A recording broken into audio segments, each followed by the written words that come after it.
Assalamu alaikum warahmatullahi taala wabarakatu, mtazamaji wa Gumzo, karibu tena katika Gumzo maalum. Kawaida tunakuwa na mgeni wetu ambaye kila tukimwomba huwa hasiti kutukubalia, Sheikh Ponda Isa Ponda kutoka nchini Tanzania. Leo Sheikh Ponda, kwanza nakukaribisha tena, karibu kwenye gumzo lako hili. Ramadhani nzima imepita, hatukuwahi kuzungumza. Sikukuu imepita na sita nao ishamalizika, lakini alhamdulillah, nashukuru kwamba afya yako uko salama salimini na umeungana nasi tena hapa ukitokea nchini Tanzania. Karibu sana Sheikh Ponda.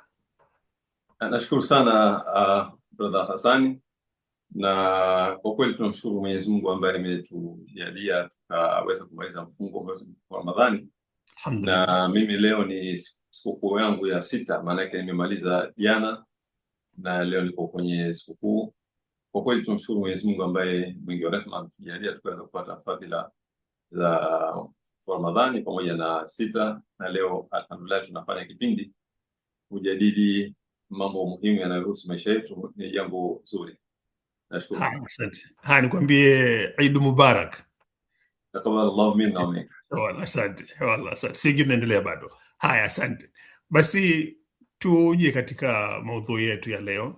Nimeona kwamba katika takribani wiki mbili zilizopita hivi, wakati tukielekea kumaliza mfungo wa mwezi mtukufu wa Ramadhani, kwamba kulikuwa na maendeleo fulani ambayo yapatikana katika kesi ambazo wewe na wenzako ambao mnapigania haki za binadamu, hasa wale ambao wako magerezani kwa sababu mbalimbali, hasa hili swala ambalo tumelizungumzia mara nyingi la kesi za ugaidi, kumekuwa na maendeleo fulani ambayo yamepigwa. Na jambo la mwanzo kabisa, ningependa utuarifu hapa kwa niaba ya watazamaji wetu wa Gumzo la Ghassani, yepi ambayo yamefikiwa na kipindi hiki cha wiki moja mbili zilizopita. Kwa kweli kwa sisi ambao tunausimamia jambo hili, hizi kesi zinazohusu Waislamu ambazo zimekuwa zina muda mrefu, takriban miaka 10 mpaka 11, baada ya kuwa wamekamatwa kwa wingi, hasa katika awamu ya 5 na awamu ya awamu ya 5, na zikawa haya mashauri ikawa hayazungumzwi, hasa kwa upande wa jamhuri, wakiwa na mapingamizi mengi sana, mengine kama kudai kwamba hawajakamilisha upelelezi, na yamewafanya watu wengi waendelee kubakia ndani kwa muda mrefu. Kwa kweli yanapotokea matukio kama haya mwezi huu, mwezi Machi, tunakuwa tumefarijika sana kwa sisi ambao tunausimamia, lakini vile vile na familia vile vile za wale ambao wamefikwa na haya madhila. Kwa mwezi huu kuna kesi kama 3 na zilipangiwa kwenda mahakamani, na alhamdulillah kesi hizo 3 zote Waislamu walikuwa wanashtakiwa kwenye kesi hizo wamepata ushindi.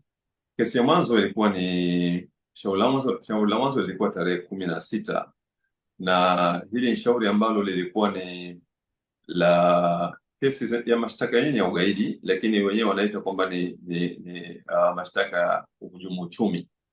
Kwa hivyo walipelekwa, hao walikamatwa mwaka 2022 katika maeneo mbalimbali nchini, na baadaye wakaletwa Kibaha mkoani Pwani, na wakapelekwa mahakama ya wilaya wakasomewa mashtaka, na upelelezi ukaendelea mpaka pale jamhuri walipojiridhisha kwamba upelelezi umekamilika. Shtaka hili likapelekwa kwenye mahakama. Sasa lilipelekwa kwenye mahakama ya uhujumu uchumi ambayo kwa hapa Dar es Salaam iko eneo la Ubungo.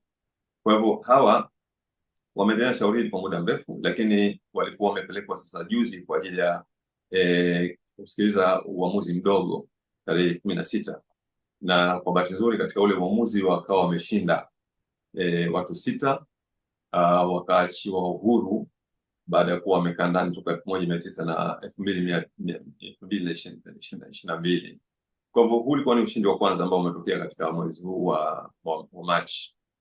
Na shauri linalofuatia lilikuwa ni shauri kubwa kidogo, lilikuwa ni shauri la uhaini ambalo hawa walikamatwa Waislamu 6 mwaka 2020 katika wilaya ya Tunduru mkoani Songea. Walikamatwa na wakapewa tuhuma za kutaka kupindua serikali ya Jamhuri ya Tanzania na kuanzisha serikali ya Kiislamu. Hawa walikuwa watu 6 na katika watu 6 watu watatu ni familia, yani ni baba na wanaye wawili. Kwa hivyo hawa walikuwa walihukumiwa 1922 walihukumiwa kifungo jela. 2022. Naam, 2022. 2022 walikamatwa 2020 wakawa kesi yao imemalizika na walifungwa miaka 50 kwa tuhuma ya kutaka kupindua serikali ya Jamhuri ya Muungano wa Tanzania na kutaka kuweka serikali ya Kiislamu. Kwa jaji alisema amethibitisha kwamba tuhuma zile ni za kweli, kwamba hao walikuwa ni wahaini na wanataka kupindua serikali. Kwa hivyo kafungwa miaka 50. Tukakata rufaa Shura ya Imam kwa kusaidiana na kushirikiana na familia, tukakata rufaa na shauri likapita katika ngazi mbalimbali. Kwa hivyo tarehe 24 mwezi huu ikawa ni hukumu, na kwanza katikati hapa ilifika kwenye ile rufaa, mahakama ilisikiliza ile rufaa na ikaamua kwamba ile shauri lisikilizwe upya. Kwa hivyo lilirudishwa kwenye mahakama ya chini ya wilaya, alafu likapelezwa kukamilika, likapelekwa sasa, likarudishwa mahakama kuu na likasikilizwa, na tarehe 24 ndio ilikuwa hukumu. Katika ile hukumu jaji alihukumu kwa maelezo ya wazi kwamba upande wa jamhuri umeshindwa kuthibitisha tuhuma zao dhidi ya wale Waislamu, wale watu 6, na mahakama ikawaona hawana hatia, ikawaacha huru.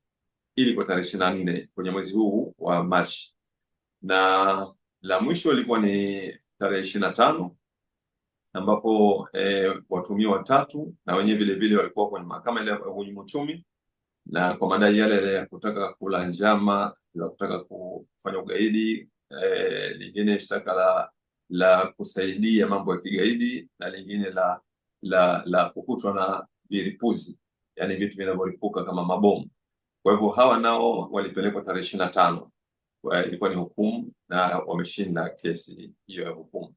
Kwa hivyo tulikuwa tuna hayo mafanikio katika mwezi wa 3 ya mashauri matatu. Mafanikio makubwa sana, hasa ukilinganisha na mfumo wetu sisi. Kunakuwa na urasimu mkubwa sana ambao unapelekea watu kukaa ndani kwa muda mrefu. Kwa hivyo tulipokwenda kwenye Machi na haya yakatokea, yametufariji kwa namna moja au nyingine, ingawa kuna uzito mkubwa sana katika matokeo yanayojiri, hata kama ni watu wamefika mahala wakaachiwa. Kwa kifupi, haya ndio yaliyojiri katika mwezi huu wa 3.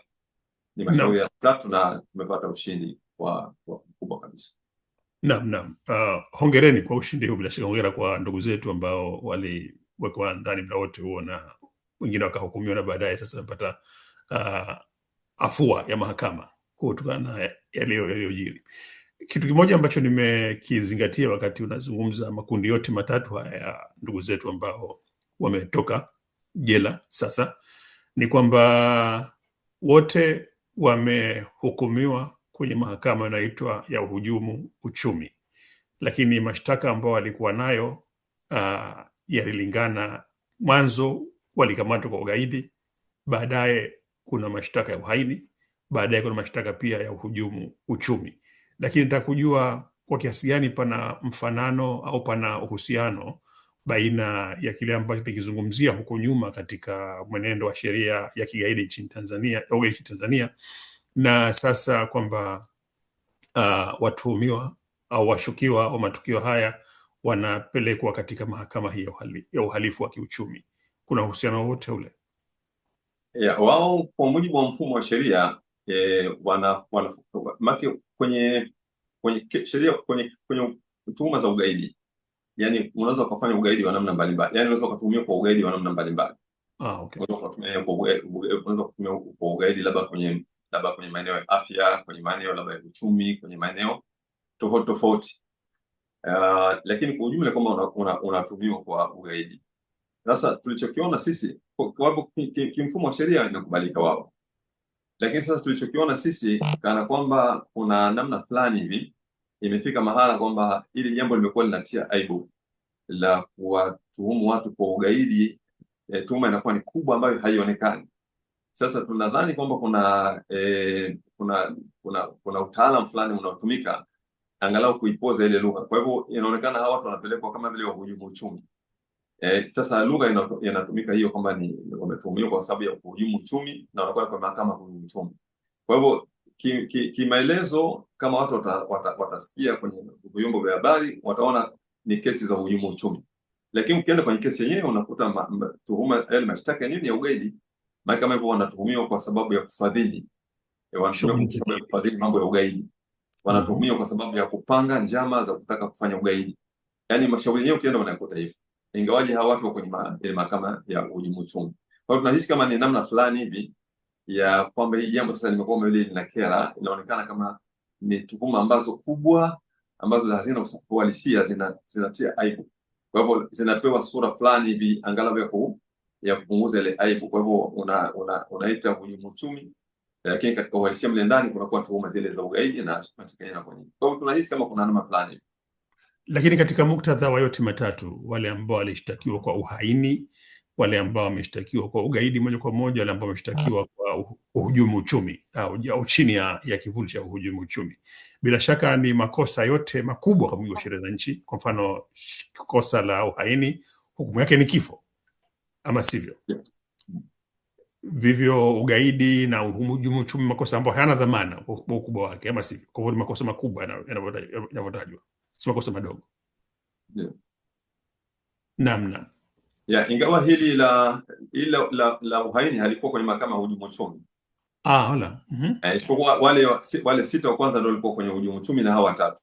Okay. Hao wa uhaini walikuwa moja kwa moja kwenye mahakama kuu ya hii mahakama kuu ambayo ni ya kawaida, na walihukumiwa kwa maana ya uhaini moja kwa moja. Wao walibeba anwani ya uhaini moja kwa moja.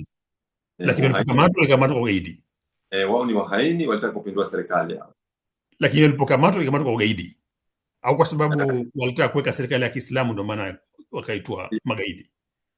Walipokamatwa mara kwanza walikuwa wanaitwa hivyo kwamba wamekamatwa magaidi, lakini baadaye walikwenda wakasoma shtaka la uhaini, kutaka kupindua serikali na kuweka serikali ya Kiislamu. Na kuweka serikali ya Kiislamu. Hawa watu sita hawa walitaka kupindua serikali ya Jamhuri ya Muungano wa Tanzania, alafu watasimika serikali ya dini yao ya Kiislamu. Na jaji aliyohukumu mara kwanza akathibitisha kwamba ni kweli hawa watu sita walitaka kupindua serikali ya Jamhuri ya Muungano wa Tanzania na kuweka serikali ya Kiislamu, akawahukumu miaka 50. Na hawa ni watu wa aina gani? Ni wanajeshi wenyewe? Ni watu ambao ni wataalamu wa masuala ya usalama na vitu kama hivyo? Hawa watuhumiwa hawa watuhumiwa wa uhaini wa kupindua serikali na kuweka serikali ya Kiislamu, ni watu wa historia yao nani hawa? Ni watu wa kawaida mno, tena watu wa kijijini, Tunduru, yani kutoka pale Songea mjini mpaka ule kwao unakwenda kwa mwendo wa masaa 6.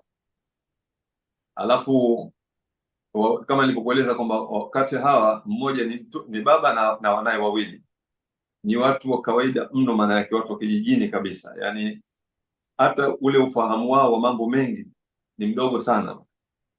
Kwa hiyo sio wanajeshi wala sio watumishi wa serikali wala sio watu ambao wanaishi mjini sana, ni watu wanaishi kama hivyo, wanaishi maeneo ya mbali Tunduru, lakini ni Waislamu. Lakini Waislamu wote ni Waislamu na wamekamatwa kwenye maeneo ya msikiti kabisa. Na huyu baba ndo kama hivyo, maana mpaka kwa kujisikia ile jambo lilivyokuwa zito kwake akapata kiharusi. Huyu baba amepata kiharusi alipokamatwa, alipata stroke, alipata maradhi ya kiharusi akiwa mikononi mwa vyombo vya usalama. Amepata kiharusi akiwa mikononi mwa vyombo vya usalama, na mpaka ametoka sasa hivi ni mtu dhaifu sana, ameparalyze, na muda wote alikuwa yuko jela, yuko hivyo paralyze, na mpaka hivi ametoka yuko hivi paralyze. Ndio gharama hizo. Ana umri gani? Kukisia tu maana yake miaka 60, 70, anakwenda kwenye 80, anaingia 80. Kwa sababu hawa wanae waliokamatwa nao wako karibu kwenye 40 50. Maana yeye alikuwa na wanae wawili, yeye pamoja na wanae wawili wa kiume wote. Yani kuonyesha kwamba hawa watu wameshukuliwa majumbani kwao, ni familia maana yake. Familia maana hii inafanya na ile kesi ambayo tumekuzungumza mara moja huko Sheikh Ponda. Pia ningependa kujua maendeleo kukoje familia ya ule kule ya kina Ulatule Ulatule inafanana kina Ulatule. Wao ambao vipi? sasa wao ndio waliobakia ndani mpaka sasa. Bado wako ndani mpaka sasa? Mpaka sasa wako ndani, yaani wale wazazi wao wamefariki, watatu wameshakufa, ambao ni kina baba, wote wamefia hapo gerezani. Sasa wamebakia wanne ndani. Katika hao wanne amebakia baba mmoja, na hawa waliobakia watatu ni watoto. Maana walikuwa wakina baba walikuwa ni wanne na watoto walikuwa watatu. Sasa wakina baba watatu wamekufa, alafu amebaki baba mmoja na watoto watatu. Ukiwacha mbali wale ambao walikamatwa nao pamoja, ambao hawajulikani wangapi wako wapi, ambao ni 9 wanafika, na wale ambao walipotea, watoto wa kike na vitu kama hao. Watoto wa kike ambao watoto wa kike waliopotea ni watoto wa hawa walikuwepo ndani, ambao ndio wamefariki hapo. Maanake wazazi wamefariki wakiwa jela, watoto wao wamepotea, watoto wa kike wamepotelea, na wengine wako nao ndani, Na maendeleo ya kesi yao ikoje mpaka sasa? Familia ya ule maendeleo ya kesi yao nao pia tu wameshapata tarehe, maana kuna tatizo la kupangiwa tarehe ya kusikilizwa. Kwa bahati nzuri na wao wameshapata tarehe ya kusikilizwa, na nafikiri karibuni shauri lao pia litaanza kuzungumzwa. Wao ndio waliobakia ndani. Katika wale ambao jumla tumezungumza na mko mnawashughulikia nyinyi kama shura maimamu. Ni wao baki ndani. Hao ndio wabaki ndani. Nasema kwamba tuje kwenye hizi gharama za ambazo zinaingia, wameingia watu, familia zimeingia katika utaratibu unavyoita mchakato wa kushughulikia haki yao mahakamani. Mojawapo ni ambao tumesema huyu mzee ambaye ameingia akiwa mzima, lakini mshtuko kukamatwa kwake ukampa maradhi ya kiharusi, na ametoka akiwa maradhi ya kiharusi. Au wengine familia zao hazijulikani zikoje, wazazi wamekufa wakiwa gerezani na watu wao nje waliko na vitu kama hivyo. Hata kujua kuhusu namna ambavyo unazielezea gharama hizi ambazo wanaingia watu chini ya jina la utumiaji wa sheria ya kupambana na ugaidi nchini Tanzania. Kwa kweli gharama ni kubwa sana, kwa sababu kwa mfano watu waliokamatwa hapa sisi tuko na watu karibuni 200 kama 29 hivi katika gereza moja tu la magereza hapa Dar es Salaam, Segerea na Ukonga, tuko na watu karibuni 229. Sasa hao watu waliokamatwa ni watu wa kaliba tofauti tofauti na wenye nafasi tofauti tofauti. Maana sisi hapa tulikuwa na watu kutoka Zanzibar na kuna watu vile vile hapa Tanzania, Tanganyika vile vile. Sasa wengi wao walikuwa na kaliba tofauti. Baadhi yao ni viongozi wa taasisi kubwa, watu kama vile kina Sheikh Mselem, watu kama kina Sheikh Faridi kutoka Unguja kule, ni mashehe wakubwa, ni viongozi wa dini na ni watu ambao wanaongoza taasisi kubwa. Lakini pia kuna watu ambao ni watumishi, walikuwa watumishi wa serikali ndani, wengine madaktari, wengine mainjinia na kadhalika, walikuwa ndani kwenye kesi, na wengine ni wanafunzi wa vyuo vikuu na walikuwa ndani vile. Wengine ni wakulima, tena wakulima wakubwa kama kina Ulatule, ni wafanyabiashara, ni wakulima kule katika eneo lao kule Kuranga Pwani, ni wazalishaji wakubwa wa mazao ambao wamekaa ndani miaka 11, na wengine ni wanafunzi, wengine ni watu kawaida na familia. Sasa gharama ni kubwa kwa sababu hawa viongozi wa taasisi, maana yake ni kwamba ina maana kwamba taasisi imekosa uongozi kama walivyokuwa kina Sheikh Mselem, walivyokuwa kina Sheikh Farid kwa zaidi ya miaka 10 maana yake. Kwa hiyo taasisi imekosa uongozi, na kwa maana hiyo ina maana kwamba kuna kasoro kubwa nyingi ambazo zimetokea kwa sababu ya kukosa uongozi. Lakini kuna hawa ambao ni wanafunzi wa vyuo vikuu ambao wamepoteza elimu zao, wamepoteza muda wa kusoma. Kuna hawa walikuwa waajiriwa wa serikali, nao pia vile vile wamepoteza ajira zao. Lakini kuna hawa pengine ni wakulima ambao wamefika mahala, yani biashara zao zimeharibika kwa kiasi kikubwa sana. Lakini sasa kubwa zaidi ni kwamba wote hawa, yani utakiwa kumwangalia yule mtu peke yake, unataka kuangalia watu walikuwa nyuma yake ni watu wa kiasi gani, ambao walikuwa wananufaika au wanaishi kwa sababu ya kupitia kwa yule mtu.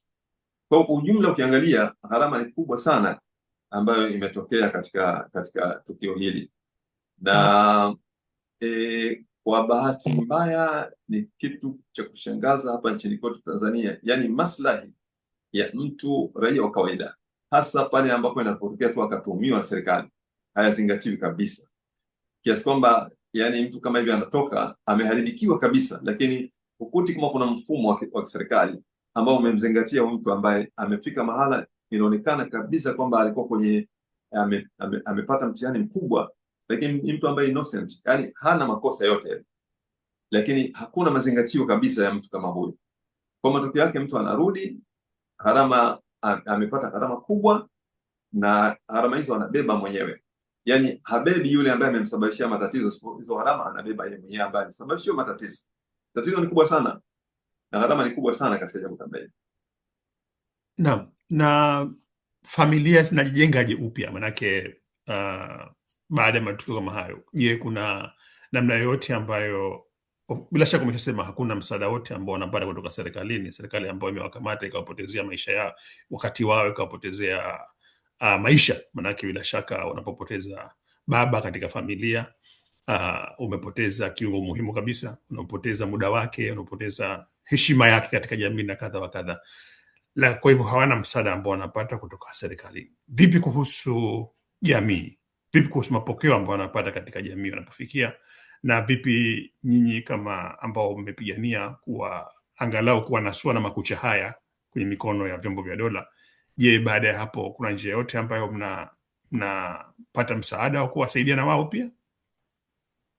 Swali lako kwanza, mtazamo wa jamii ni kwamba sisi tunashindwa kuelewa watawala wetu, kwa sababu haya mengi yamefanywa kutokana na ile sheria ya ugaidi, na sheria hii ililalamikiwa na mapendekezo ya muda mrefu na makundi mengi ya kijamii yanaonyesha kwamba sheria italeta matatizo na italeta madhara makubwa sana, lakini pia tutaondoa uhusiano mzuri kati ya mfumo wa utawala au watawala na raia wa kawaida. Sasa wanashindwa hili jambo, wameshindwa kulizingatia, lakini mtazamo wa jamii ni kwamba inazidisha chuki, kwa sababu watu wanaona jinsi ambavyo watu wanateswa bila sababu yote msingi. Leo hii unapofika mahala ukawatumua watu kwamba ni magaidi, hao watu wanaishi huko mtaani, jamii yenyewe inawaona ni watu wazuri, watu wenye heshima zao, watu wenye thamani kubwa sana. Wewe unapofika mahala mtu ambaye anaheshimiwa alafu ukamchafua na pia ukamuingiza kwenye mateso makubwa, watu wanateswa, kuna watu wamepoteza viungo, lakini kuna watu wamekufa. Kama nilivyokueleza hii familia ya Mulatule, yani watu 3 wamefia gerezani. Sasa hii imepunguza mapenzi makubwa sana kati au mahusiano mazuri kati ya mifumo ya utawala na watu wa jamii vile. Lakini kuna hilo swala la kwamba tunasemaje, mapendekezo yametolewa muda mrefu sana kwamba hii sheria ni sheria mbaya, sheria ambayo inakiuka katiba. Sheria ugaidi inaruhusu mpaka mauaji na inamlinda yule ambaye aliua, inaruhusu kabisa, wakati ni kinyume na katiba ya Jamhuri ya Muungano wa Tanzania. Imekataza kwamba uhai wa mtu umelindwa, na sheria hii imekuwa imevuka mipaka, maana kwenye mambo ya usalama, kwenye mambo hata ya uchumi inaruhusu, yani mtu kuporwa, inaruhusu mtu kuumizwa na kadhalika, na mapendekezo mengi sana yametolewa. Juzi hapa kwenye baraza la Idi, sisi tumetoa kwenye waraka ambao tuliandika mashura na imam, moja ya mapendekezo ni haya ambayo tumependekeza kwa serikali kwamba kulingana na hali hii na matokeo ya hizi sheria, ni muhimu sheria zile ambazo zimependekezwa na wataalamu kwamba hizi sheria ni sheria kandamizi ziondolewe, tukarifaa sheria ambazo zilizotolewa na zilizosemewa na tume ya Jaji Nyalali mwaka 1991 wakati rais alipokuwa madarakani. Kabla ya kuingia kwenye mfumo wa vyama vingi, aliunda tume ile ili kuangalia hali ya mfumo wa sheria ukoje na kadhalika, na baadaye Jaji Nyalali akaja na mapendekezo ya kuondolewa sheria ambazo zinaonekana kwamba hizi lazima ziondoke ili kuweka misingi mizuri ya kuwa na mfumo wa utawala bora na wa haki. Hizi sheria zifutwe. Zile sheria zikifutwa, na matokeo yake sasa tunaendelea kutunga sheria zinazofanana na zile za ukandamizaji. Sisi tumejaribu kuonyesha kwamba kwenye moja katika namna ambayo tunaweza tukaenda kwenye utawala wa haki na sheria na ambao utatuletea ustawi mzuri wa jamii ni pamoja na kuzingatia haya mapendekezo ya kitaalamu yafanywe kazi. Kwa upande wa sheria tukasema hizi sheria kandamizi ziondolewe. Kwa hivyo utaona mawazo yetu ni haya kwamba bado tunasema kwamba madam kuna sheria ipo pale, watu wataendelea kudhurika kwa sababu vyombo vitaendelea kutumia hiyo sheria, vyombo vya dola vitaendelea kutumia sheria ambayo sheria ina madhara makubwa, na tumeona matokeo yake mpaka leo hii. Haina faida isipokuwa ilikuwa na hasara kubwa hizo sheria za pendekezo. Sisi tumekuwa tunapendekeza sheria hizi zifutwe au zifanywe marekebisho makubwa sana. Naam, asante kwa kutupa hili mapendekezo, lakini kwa ninauliza swala moja ni kwamba hawa watu ambao yameshajiri aliojiri kwa wao kupotezewa muda, maisha, mfumo wao kuishi, familia kusambaratishwa na vitu kama hivyo.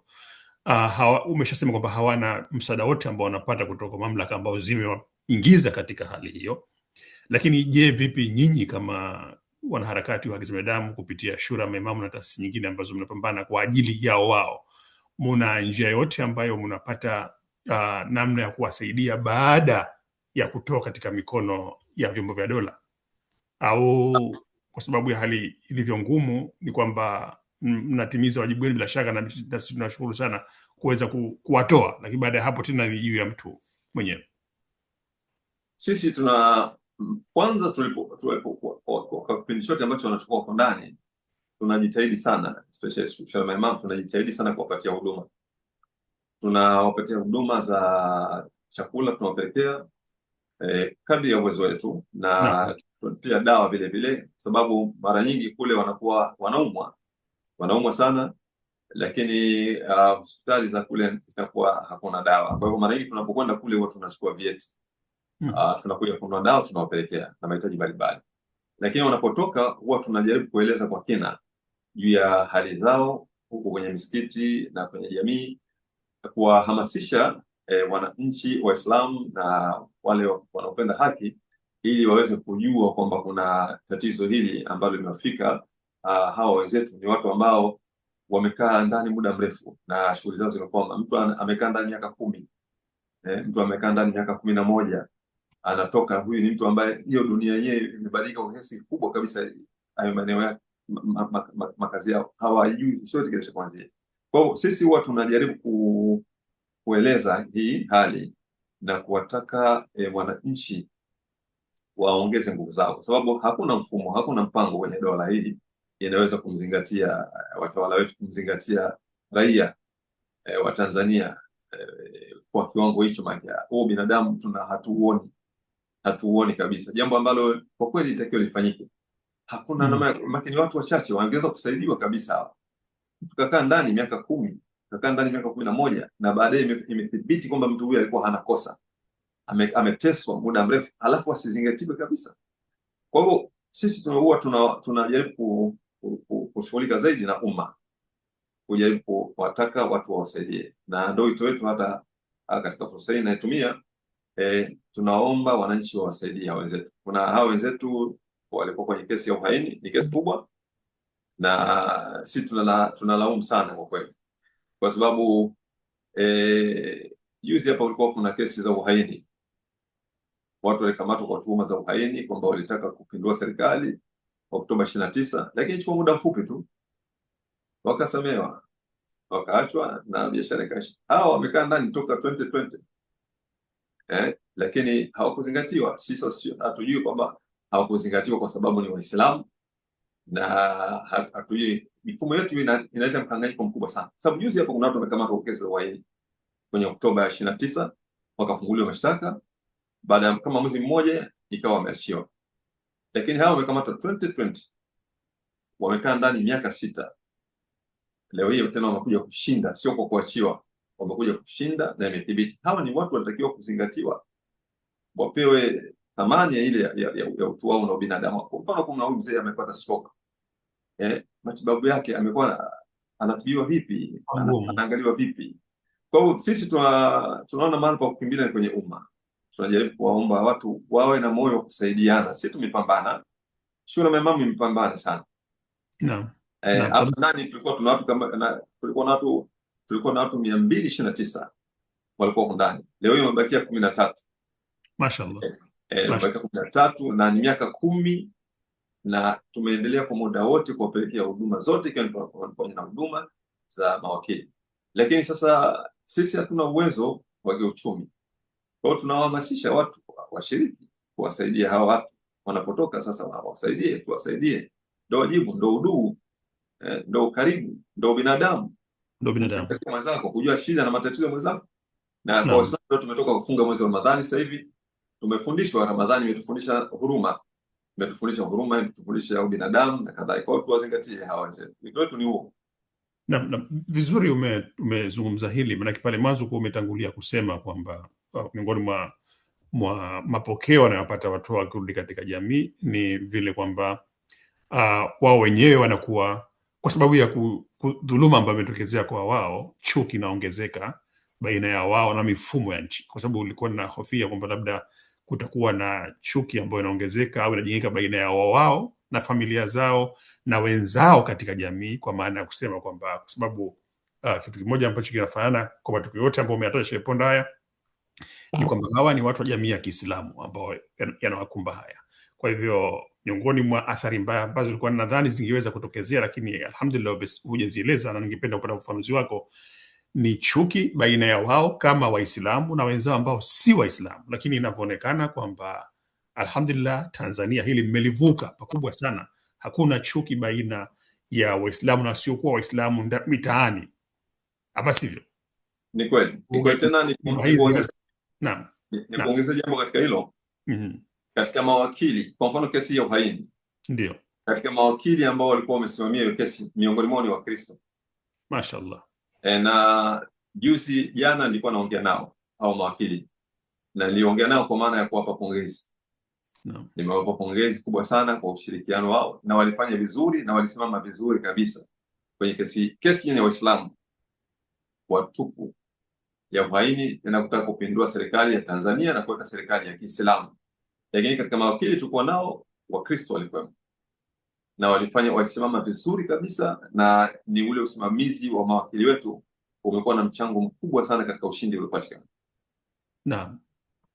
Na kumbuka pia tulipo tunazungumza kuhusu kwenye mfululizo ya kuiangalia sheria yenyewe ugaidi, ulisema kwamba katika waliopinga miaka zaidi ya robo karne iliyopita nyuma, waliopinga bungeni walikuwa ni Wakristo.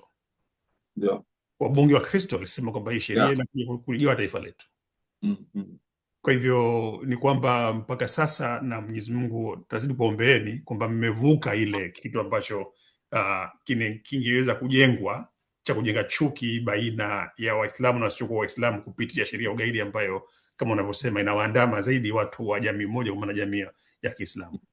Hilo tumevuka kabisa. Maana tumevuka, haukufanikiwa kujenga chuki baina ya Waislamu na Wakristo, hiyo haifanikiwa. Lakini pia hata baina ya Waislamu kwa Waislamu, maana pengine kwa jinsi wanavyowaeleza vibaya, basi ilibidi hata pengine jamii hata ya kule wanakotoka wangeanza kuwatazama kama ni watu wabaya, lakini pia hilo halipo. Kwa mfano hawa walitoka juzi yani mimi nawasiliana nao kila wakati, yani kule Tunduru ni sherehe, mpokelewa kwa sherehe manake au kuogopa vijiji kote kule wanafanya sherehe kubwa karibu siku 3 zote hizi, na wamewasaidia wale wanawasaidia kuwapa huduma mbalimbali na kadhalika, yani kwa level ile ya kijiji wamefanya vizuri sana. Kwa hivyo utaona kwamba hata miongoni mwa jamii, yani jamii imevuka ile dhana ya kutaka kuwaingiza chuki kwamba hawa wanaotumiwa ni watu wabaya na kadhalika, hiyo haipo. Manake ni kama kwamba serikali au tuseme waliowakamata, maana tuseme serikali moja kwa moja ingawa ndio mamlaka ya nchi, lakini waliowakamata waliwatengeneza majitu yaonekane kwamba ni magaidi, makatili, mabaya, lakini jamii imesema hapana, hawa ni watu wetu, ni ndugu zetu, ni familia yetu. Ni kweli kabisa, ni kweli. Yani hawakuweza kuwakata na jamii na waheshimu. Watu ni watu wenye heshima zao.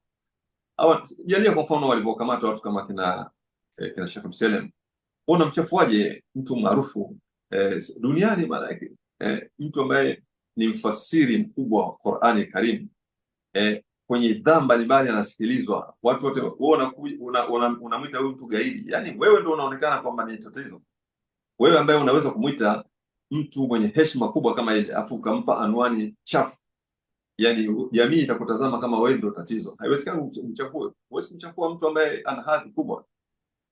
Kwa hiyo ile jambo wao ndio linawagharimu zaidi, kwa sababu wao ndio inawajengea chuki kwenye umma, lakini umma uko vizuri kabisa.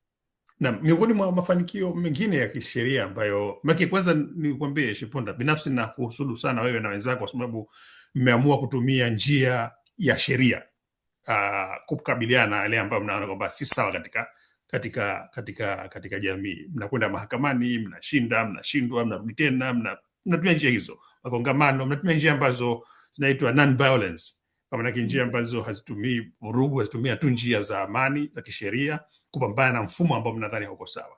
Miongoni mwa mafanikio ambayo mmeyapata katika siku za karibuni, hivyo tuliyazungumza haya kabla ya Ramadhani, ni hukumu ya Mahakama Kuu ambayo ilitamka kwamba BAKWATA, Baraza la Kuu la Waislamu Tanzania, si chombo ambacho kinawakilisha Waislamu wote, na bila shaka ilikuwa mafanikio makubwa sana upande wenu. Najua kwamba mlitoa tena baadaye, mlizungumza na waandishi wa habari mpandea kitabu kuhusu hukumu hii inavyomaanisha, lakini natumia mfano huu kuuliza kwamba je, kama ambavyo mlikwenda mkai challenge au mkaenda mkaipinga BAKWATA kwamba si chombo chenu Waislamu wote wa Tanzania, bali kuna Waislamu ambao hawakilishi chombo hicho, vipi kuhusu kufungua mlango mwingine wa kisheria kwenda kuchallenge sheria ya ugaidi nchini Tanzania na makando kando yake? Au ni kitu ambacho kimeshafungwa kikatiba kwamba ni sheria ambayo haihojiki tena mahakamani kama hivyo walivyofanya vitu vingine kama matokeo ya urais kwa mfano, kwa haujui mahakamani? Dhana ya kwamba hii sheria ni sheria ya kupingwa, hiyo dhana ipo. Na jitihada zinafanyika za kuona kwamba aidha hii sheria inafutwa au inafanyiwa marekebisho makubwa. Sasa hatua ipi ndo jambo ambalo lipo kwenye mjadala, kwamba iende mahakamani, kwa sababu ziko hatua, miongoni mwa hatua zinazofikiriwa ambazo zimewahi kufanywa kazi ni pamoja na kuwashawishi wabunge. Wabunge wana nafasi kubwa sana, lakini kwa bahati mbaya zaidi ndio kila wakati unapata bunge ambalo kwa kweli huwezi ukahisi kama ni bunge linalowakilisha wananchi. Maanake mabunge ambayo tulionao sasa hivi wakati mwingine unahisi bora hata wakati ule tulipokuwa na bunge la chama kimoja. Yaani unaweza kudhani kwamba tulikuwa tuna wabunge ambao wanawakilisha wananchi kulikoni na bunge ambalo tulionalo sasa hivi, kwa sababu ni bunge ambalo utafikiri ni idara ya serikali, tena idara yenyewe ya utetezi, yaani kama sio chombo kinachowakilisha wananchi. Sasa kuna huo ushawishi, wabunge wana uwezo mkubwa sana. Kwa hivyo njia ni ipi ndio jambo ambalo bado liko mjadala, lakini ile dhana ya kwamba hii sheria inatakiwa ifanyie marekebisho makubwa au iondolewe kabisa, hilo ndio jambo ambalo liko mezani, na naamini kwamba hatua ya kufanya itapatikana, kwa sababu wafanyaji wapo au wanaofikiri, wanaoguswa na hayo maswala, alhamdulillah bado tupo na tunayafanyia kazi. Kwa hivyo nafikiri ni jambo ambalo hatua zake lazima zichukuliwe. Naam. La mwisho kabisa, Shaponda, najua kwamba muda unakwenda sana. Ipi kauli yako ya mwisho, na hasa kuhusu namna ambavyo utekelezwaji au tuseme uendelezaji wa haki za binadamu nchini Tanzania unahusika? Je, kipi ambacho unadhani kwamba kinapaswa kufanya kwa upande wa serikali upande mmoja, na upande mwingine kwa nyinyi watu wa jamii, watu wa kawaida, kuimarisha hali ya haki za binadamu? Sisi tunafikiri kwamba tunahisi kama watawala hawasikilizi kauli za wananchi, yaani hawasikilizi vilio vya wananchi, hawasikilizi wa Tanzania, na sisi tunaliangalia kama ni mporomoko mkubwa sana wa maadili. Wito wetu ni kwamba watawala wajue kwamba yani wao wako pale kwa ajili ya kuzingatia maslahi ya wananchi, na ni maslahi ya wananchi walio wengi, sio maslahi ya tabaka dogo na wale tu ambao walioko madarakani, na wanapaswa kusikiliza kauli za wananchi na malalamiko ya wananchi. Niseme kwamba bunge lililokaa mwaka 92 kwa kweli ilikuwa ni bunge zuri, kwa sababu walitoa au walipaza sauti kubwa sana juu ya swala hili la sheria ya ugaidi, na walikuwa wanawakilisha zile hisia za wananchi, na walitoa uchambuzi mkubwa kabisa. Walifika mahala wakaeleza sheria hii hairandani na mazingira yetu, haikutoka hapa kwetu, sheria hii imetoka nje, na wakaionya serikali kwamba isiruhusu sheria hii, na walisema wazi kwamba sheria hii inalenga dini. Shaponda, kwa sababu ya wasikilizaji wetu, watazamaji wetu, unakusudia mwaka 2002?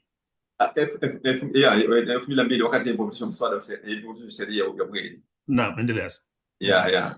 Niweke sawa sawa, mwaka ambao ulipitishwa sheria ya ugaidi. Kwa hivyo walitoa wito mkubwa sana pale, serikali ilipaswa kuwasikiliza wabunge, kwa sababu walikuwa wanawakilisha zile hisia za wananchi. Kwa hiyo mimi nasisitiza utamaduni wa kwamba watawala wetu ni lazima wasikilize wananchi. Fanya hivyo ndio tunaweza tukafika mahala tukawa na utawala bora, utawala ambao unajali haki za raia. Lakini hali inapokwenda sasa hivi ni Lakini hali. hawakusikilizwa pia, Sheponda. 2002 hawakusikilizwa serikali ya Mkapa. Naam. 2002 hawakusikilizwa serikali ya Mkapa. Nakumbuka mimi ni miongoni mwa watu ambao tunaandika makala kwenye magazeti kuhusu sheria hiyo wakati huo, na kulalamikia serikali ya kusikiliza haikuwasikiliza, haikuwasikiliza, ilipuuza kabisa ule wito. Ndio nilikuwa najaribu kuonyesha kwamba yani tubadilishe utamaduni, kwa sababu wabunge ni wawakilishi wa wananchi, na wabunge walitoa sauti na wakatoa ufafanuzi kabisa. Tena hatua kubwa walichukua. Kuna kipindi walitoka nje bungeni na wakaeleza wazi kwamba sheria hii haitoki hapa kwetu sisi Tanzania. Hii ni sheria ambayo imetoka kwenye mataifa nje na ina malengo yake, na sisi hapa haitufai, italeta faraka kubwa, kwa sababu sheria imelenga tabaka la watu, italeta madhara makubwa. Serikali ikusikia, lakini sio hivyo tu, hata pale ambapo yalipoanza kutokea madhara hawakuzingatia. Nikumbushe tu kwamba sheria hii India iliyopitishwa ya ugaidi, baada ya kuisha India, muda mfupi tu walipoona madhara walibadilisha sheria wakaifuta. Na sasa sisi hiyo hali ipo kwamba sheria imesababisha madhara makubwa. Tufanye kama walivyofanya wenzetu wa India. Tumeliandika hili kwenye waraka wetu ule wa Idi. Tumeonyesha jinsi ambavyo wenzetu wa India walifuta sheria baada ya kuona ni madhara makubwa, wakaweka taratibu zingine ambazo zingeweza kulinda usalama wa wananchi. Kwa hiyo kuwasikiliza wananchi ni jambo la msingi sana. Huu ni wito wetu kwamba ni muhimu sana serikali ikasikiliza wito wa wananchi, isichukue wananchi kama maadui, kwamba inawatazama kwamba ni watu wahalifu, kwa sababu ukiangalia sheria yake inajenga dhana kama vile utafikiri raia ni magaidi, ni watu wahalifu, ambapo matokeo yake wanashindwa kudhibitisha hizi sheria. Kama hata watu unatia ndani, unatesa na kadhalika, watu wanapoteza maisha, kama wazee wetu wamekufa wakiwa ndani bila sababu. Unamweka mtu ndani, unamnyima dhamana ambayo ni haki yake ya msingi. Kwa nini uweke miaka 10? Kama ni mkweli, si umwache basi, umfungulie mashtaka alafu mwache awe nyumbani anatendi mahakamani akiwa anatoka nyumbani. Umemshikilia, umemhold, alafu kesi endelee, mtu anaelekwa na mateso. Kwa hivyo tusiwaangalie wananchi kama ni watu ambao ni wahalifu. Sio sawa sawa dola kwa mtazamo wa namna kwa wananchi. Na vipi kuhusu upande wa nyinyi wananchi, nyinyi wanajumuiya ambao mnapambana na hali yenyewe kila wakati? Una wito gani kwa jamii yako, kwa watu? Wito kwa jamii, sisi tunaomba watu tuwe pamoja, tushikamane, yani tushirikiane, kwa sababu kuna mambo mengi ambayo yanahitaji kwenda kwa pamoja. Tukiwa tuko mbalimbali itakuwa ni vigumu, kwa sababu yatakwamisha uwezo wa kwenda kufanya mambo ambayo ni msingi sana na muhimu sana. Kwa hiyo tuwe karibu na tushikamane, tusaidiane katika hali mbalimbali, kwa hali na mali, ili tuweze kutekeleza majukumu ipasavyo. Sababu ukiangalia hizi kazi zinazofanyika ni kazi kubwa, lakini nzito sana. Maana yake miaka 10 tumefanya, na kama unavyoona watu walikuwa zaidi ya 230, walikuwa 200 karibu na 29, na ndani ya miaka 10 tumeendelea kufanya kazi hiyo bila kusimama. Na leo alhamdulillah tunazungumza kwamba ripoti inaonyesha waliobakia ndani ni 13. Ni kazi kubwa ambayo kwa kweli tunahitaji kuwa pamoja, tunahitaji kuunganisha nguvu zetu. Wito wangu ni huo kwamba tuendelee kushikamana na kufanya kazi pamoja. Na bila shaka kwa upande wetu sisi wengine tunawapongezeni sana, maanake ni safari kubwa kweli, kwa kutoka 229 mpaka kubakia 13, kwa juhudi ambazo mmezichukua, bila shaka ambazo Mwenyezi Mungu amezitia nguvu. Maanake unapofanya juhudi, Mwenyezi Mungu anatia rahma zake. Ni jambo la kupongezwa na kushukuru Mwenyezi Mungu sana kabisa, na tunazidi kuombea kwamba muzidi kupata nguvu hizo na muzidi kupata taufiki ya kuyafanikisha haya. Unakuongeza unakuona namba ifahamu kipengele kidogo hapo. Naam. Katika hao 229 ambao walikuwepo ndani, manake tunapozungumza kwamba yamebakia mashauri 13, na maana hii jumla walikuwa 229. So waliomaliza mashauri yao ni 216. Walioshinda sasa katika hao 216 walioshinda ni 175. Lakini katika hao waliomaliza wapo walioshindwa kesi ambao wako ndani sasa wamefungwa ni 41. Kwa Okay. hivyo ni kwamba hao waliomaliza hatuna maana kwamba wote wametoka, wako waliofungwa, lakini waliofungwa ni kama 36 hivi. Hao wamefungwa kifungo cha kuanzia miaka 7, kuna 15, kuna 16 na kuna 20, lakini kuna Lakini watano katika hao wamehukumiwa kunyongwa. la. Katika hao kuna watano wamehukumiwa kunyongwa. Sasa hapa kuna swala zima la rufaa. Nilipenda hiki na kipengele hiki nacho wanaotusikiliza wakielewe. Nacho tunataka tushirikiane katika tunaingia kwenye masuala ya kupata rufaa. Watu watano wamehukumiwa kunyongwa, na hii taarifa yote tunaitoa kwenye kipindi hiki hapa ni magereza ya Dar es Salaam. Hapa hatujazungumzia Tanga, hatujazungumzia Morogoro, wala hatujazungumzia Arusha, ambako pia shura kote huko wanasimamia, na kote huko kuna wafungwa na walifungwa miaka mingi na waliohukumiwa kunyongwa vile vile. Okay. Hii ripoti hapa ni ripoti tunazungumza ya Dar peke yake, magereza ya Dar es Salaam tu. Okay. Ukonga na Segerea. Kuna mamia wengine Tanga, Arusha na wapi msema? Huko kote wako, na wako waliohukumiwa miaka mingi na wako waliohukumiwa kunyongwa. Morogoro wako waliohukumiwa miaka mingi, na Tanga pia wako waliohukumiwa miaka mingi na kunyongwa, na Arusha wako waliohukumiwa miaka mingi na kunyongwa vile vile. Lakini kote huko pia hizo kesi zinahitaji rufaa, na jitihada zinaendelea za kukata rufaa, lakini inahitajika nguvu. Ndio maana ile nukta ya mwisho kabisa ulipouliza nikatoa wito kwamba ni lazima tushikamane, tuungane nguvu. Hawa ni watu wetu, hawa ni binadamu, ni lazima tusimame tuwatetee. Kama hatukuwatetea sisi, wataangamia. Hawa waliohukumiwa uhaini miaka 50, kama hatukusimama kidete, wangebaki gerezani miaka 50 maisha yote. Manake kusimama kidete wametoka. Naam. Kwa hivyo hii nataka nitoe ripoti kwamba tunaposema kwamba walikuwa 229 na wamebaki 13, hawa tunasema kwamba wametoka, sio kwamba wote wametoka. Kuna baadhi ambao wamefungwa, lakini wengi wametoka, ambao jumla waliotoka ni 175. Hawa wameshinda kesi moja kwa moja. Lakini katika 216 ambao jumla waliotoka, lakini 41, hawa 41 wamefungwa.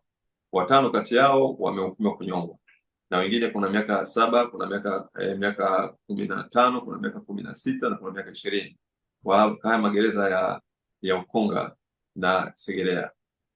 Kwa hivyo juhudi zinahitajika za kuendelea kuwapigania kupitia rufaa kama ambavyo mmefanya kwa wale watano. Juhudi zinahitajika sana. Ndio maana tunasema kwamba kushikamana ni muhimu sana, kwa sababu kuna hao walioko huko Tanga, kuna Tanga wako karibu 9 wamehukumiwa kunyongwa. Na sisi tunaamini kabisa kwamba tukienda kwenye rufaa, yani tutashinda. Tunaamini kabisa. Sisi tuna uwezo wa kujipanga vizuri kimahakama, na tunaamini kabisa kwamba watu tusimama vizuri, tukashikamana, tunaweza kabisa kuwatoa wenzetu ambao wamefikwa na hizi kesi. Ni kesi za kutengeneza, hizi kesi ambazo kwa kiasi kikubwa hazina ukweli wote. Watu 6 wanazikaje wakapindua serikali? Watu 6 wanapindua serikali? Tena serikali ya Tanzania, serikali ambayo ina majeshi mpaka Kongo, imepeleka majeshi, imepeleka wapi? Alafu serikali hiyo inapinduliwa na watu 6. Hizi ni kesi kutengeneza ambazo tukisimama sawa sawa tunatoa wenzetu. Asante Shaponda, na zidi kuombea dua wewe na wenzako. Mnafanya juhudi kubwa sana. Watu hilo wakisema jihadi wanafahamu tofauti, lakini namaanisha kheri tupu. Mnapigania haki za watu, na haki za watu ni jambo kubwa sana kulipigania. Sisi tunaamini katika Uislamu kwamba ukimdhulumu mtu mmoja, uhai wake, maisha yake, ni kama umedhulumu ulimwengu mzima. Ndio tunasema Qur'ani. Kumsaidia mtu mmoja kupata haki yake, kupata stahiki yake, ni kama umesaidia ulimwengu mzima. Kwa hivyo jihadi hiyo kwa hakika. Basi Mwenyezi Mungu azidi kupa kheri na nguvu na afya na siha, na kwa baraka zake haya yatie katika mizani ya kheri siku ya malipo. Amin. Nashukuru sana. Alhamdulillah. Naomba Mwenyezi Mungu ajalie haya tuliyozungumza yaweze kuwa na manufaa makubwa kwa umma. Nashukuru sana. Amin ya Rabbal Alamin. Basi mtazamaji wetu, hilo ni gumzo la Ghassani, gumzo maalum na Sheikh Ponda Issa Ponda hapa. Kama umeguswa, natarajia umeguswa, lazima ugusike bila kujali dini, kujali jinsia, kujali pale ulipo. kuna wenzetu ambao wanateketea, ambao wanapotezewa maisha yao, ambao wanapotezewa umri wao na wakati wao na familia zao kusambaratika, na wanahitaji msaada wako. Tafadhali wasiliana na Sheikh Ponda, Isa Ponda na wenzake nchini Tanzania ambao wanapigania kuwapatia afua waliopo magerezani kwa kesi za aina hii. Assalamu alaikum warahmatullahi wabarakatuh.